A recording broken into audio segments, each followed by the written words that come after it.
छठ पर्व को छठ माता के नाम से संबोधित किया जाता है, जो कि देवी षष्ठी का प्रतीक है।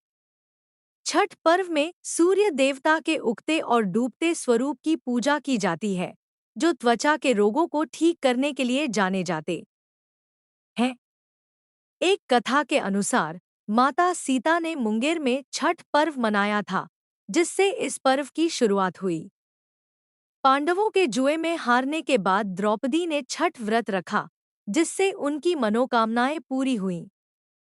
राजा प्रियव्रत कोडोट संतान की प्राप्ति के लिए महर्षि कश्यप ने पुत्रेष्टि यज्ञ कराकर देवी षष्ठी की पूजा करने का सुझाव दिया।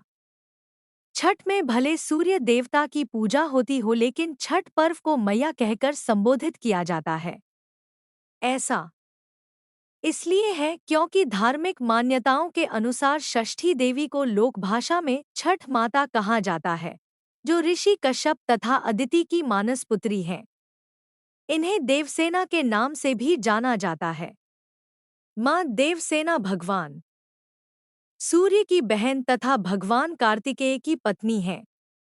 देवासुर संग्राम में देवताओं की मदद के लिए जब इन्होंने असुरों का संहार किया, तो इन्हें देवसेना कहा गया।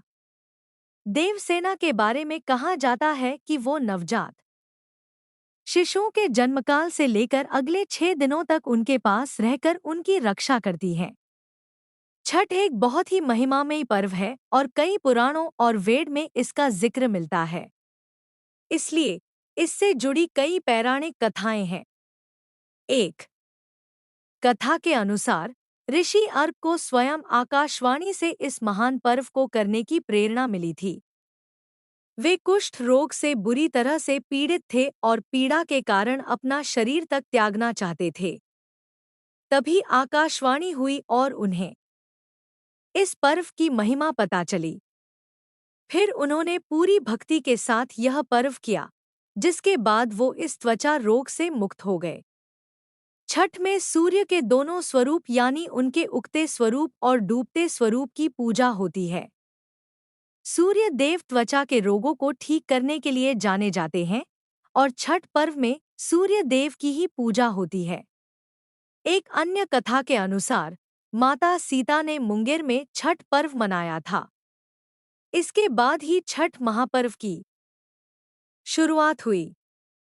मुंगेर सीता मनपत्थर सीताचरण मंदिर के लिए जाना जाता है, जो मुंगेर में गंगा के बीच में एक शिलाखंड पर स्थित है। एक और कथा के अनुसार प्रथम देवासुर संग्राम में जब असुरों के हाथों देवता हार गए थे, तब देव माता अदिति ने तेजस्वी पुत्र की प्राप्ति के लिए देवारण्य के देव सूर्य मंदिर में छठी मैया अपनी पुत्री की आराधना की थी। तब प्रसन्न होकर छठी मैया ने उन्हें सर्वगुण संपन्न तेजस्वी पुत्र होने का वरदान दिया था। इसके बाद अदिति के पुत्र हुए त्रिदेव रूप आदित्य भगवान, जिन्होंने असुरों पर देवताओं को विजय दिलाई। छठ पर्व को लेकर एक और कथा प्रचलित है।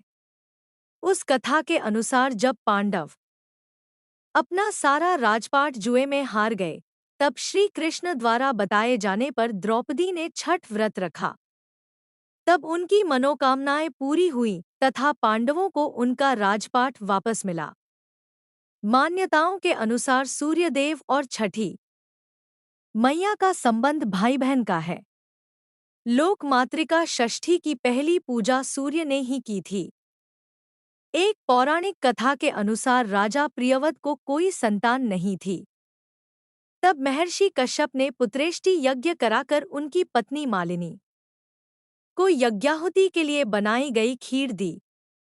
इसके प्रभाव से उन्हें पुत्र हुआ, परंतु वह मृत पैदा हुआ। प्रियव्रत पुत्र को लेकर श्मशान गए और पुत्र वियोग में प्राण त्यागने लगे। उसी वक्त देवसेना प्रकट हुई और कहा कि हे राजन, आप मेरी पूजा करें तथा लोगों को भी पूजा के प्रति प्रेरित करें। राजा ने पुत्र इच्छा से देवी षष्ठी का व्रत किया और उन्हें पुत्र रत्न की प्राप्ति हुई।